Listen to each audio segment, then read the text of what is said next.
खुलुमबाय, आं उदांस्रि मोसाहारि। बड'लेण्ड बुब्लिनि जानानै बयखौबो बरायना लाबाय। दिनै 1 मे 2024। नोंथांमोननो बड'लेण्ड बुब्लिया दिनैनि साना मानि थाखाय मिथिजायो एबा दिनैनि सानाव मा हाबाफारि फालिनाय जायो नोंथांमोननो फारि फारि बड'लेण्ड बुब्लिया फोरमायगोन। दिनैनि सानखौ महाराष्ट्र डे महरै फालिनाय जायो। महाराष्ट्र साना गेजेर हायुङारि मावदांसा साननि गेजेरावनो गोग्लैयो। बोसोरफ्रोमबो 1 मेआव फालिजानाय महाराष्ट्र साना महाराष्ट्रियानफोरनि गोसोआव मोनसे जुनिया जायगा लायो, मानोना बियो सोनाबारि भारतारि रायजो दानायखौ दिन्थियो। बेनि अनगायैबो दिनैनि सानखौ एग्रिकालचार एन्ड लेबार डे, एसेस डे आरो ब्लेसिं डे महरैबो फालिनाय जायो।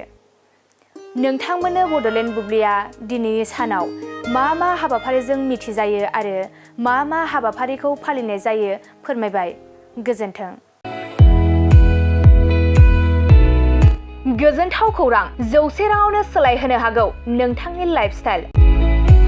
रंजालि बैसागु फोरबोजों लोब्बा लाखिनानै नोंथांमोननि थाखाय लाखि गिफ्ट कुपन एबा खाफाल आनजाद नायनाय लानानै फैदों।